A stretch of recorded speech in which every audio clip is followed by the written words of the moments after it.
We shared each other's secrets. I know everything about you guys.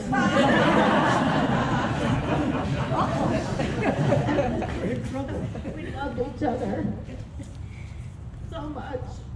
And I miss her so much every day, every time I want to call, anytime something happens, anytime I do miss her. And I will always cherish that time we had together. And always, every time, like whoever said, every time you see a butterfly, you know, I think of her. And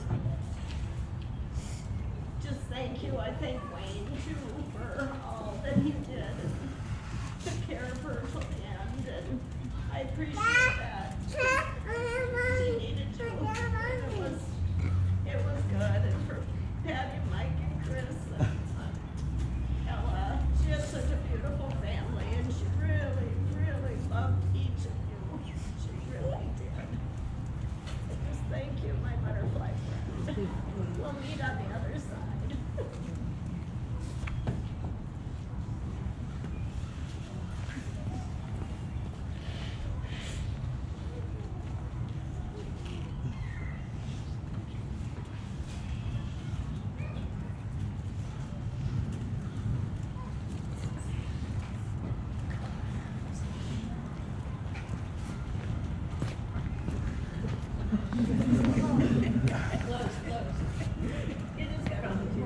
Hold it right up next to your mouth. Oh, I'm Caitlin. I just wanted to say that I absolutely adored and loved Becky.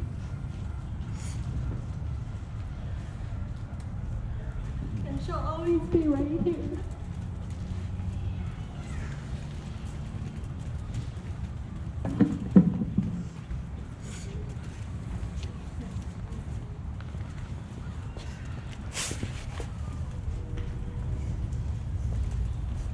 Hello, my name is Judd.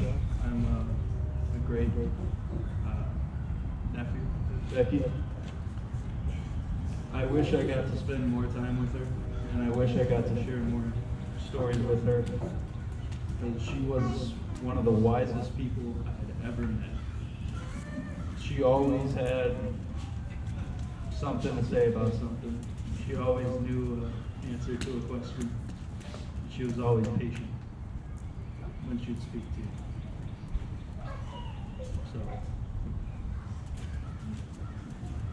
I hope to share more stories with her when I see her again. Thank you all for being here.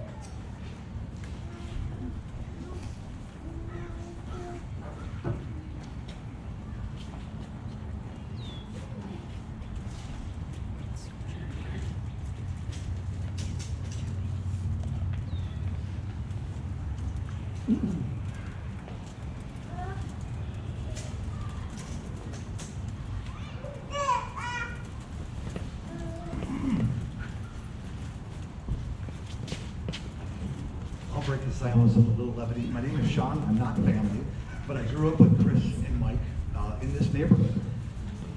So Becky was a real big part of my childhood. But there are two particular stories that I just can't help but remember to this day, and they're just, it just gives me a smile on my face. The first of which is the Brazies lived, just like Michael said, just about a block away, and they had a pool. And, they did. And similar to my stature here, all of Chris's friends were pretty big. And I remember there was quite a few of us in the pool that day. And I remember Becky coming out of the sliding glass door and yelling to Chris, "Get those darn horses out of the pool." I'll never forget that. The other story I vividly remember when we were growing up, this is on Upland Crest, just about 3 blocks away, is Becky had asked Chris to put a turkey into the oven. And, yeah, you know what I'm talking about. And I was playing with Chris upstairs, my brother and I were, and Chris did. Chris put the turkey in the oven, but he failed to take anything off of the turkey. He put the plastic, the turkey, everything else. When his mom got home, I always remember Becky just always humming and singing. And she just said, "Oh, Christopher." She just humming and singing away. But those are just amazing. She's just a wonderful lady.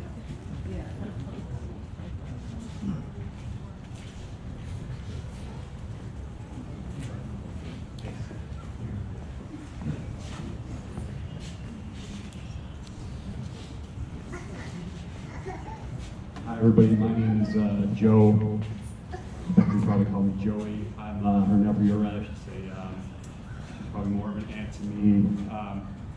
Thank you for giving that kind of intro, because where your relationship with Chris and Mike probably started, I wouldn't say ours, but I'm from Northwest Indiana. That's where our families, I guess, were first kind of that unit. I can think of so many times Becky was yelling at Chris and me and Mike and just basically giving us grief. But the thing that somebody said earlier that really sticks in my mind is intention. And even though we were probably young teenagers when they had moved here to Minnesota, I remember just the impression. I don't necessarily remember the topics, but the way that Becky would speak to you. Of course, she was an adult, but she made you feel like you were a grown-up too.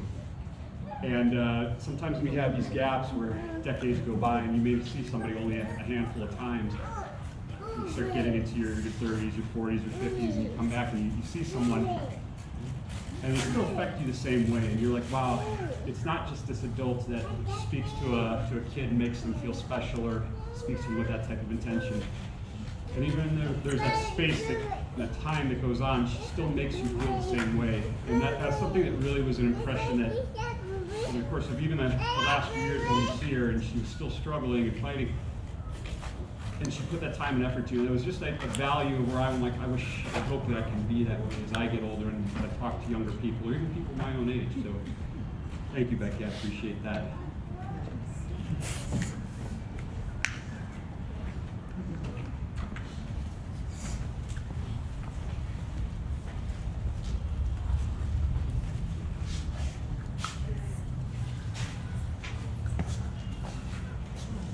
One of the things that we keep hearing over and over, the common theme is how much Becky was singing and loving music. And one of the things that we want to invite everyone to do right now is to share one of Becky's favorite songs all together. It was How Great Thou Art. So I encourage everyone to sing along. I'll start us off and kind of back down a little bit so we can all participate together.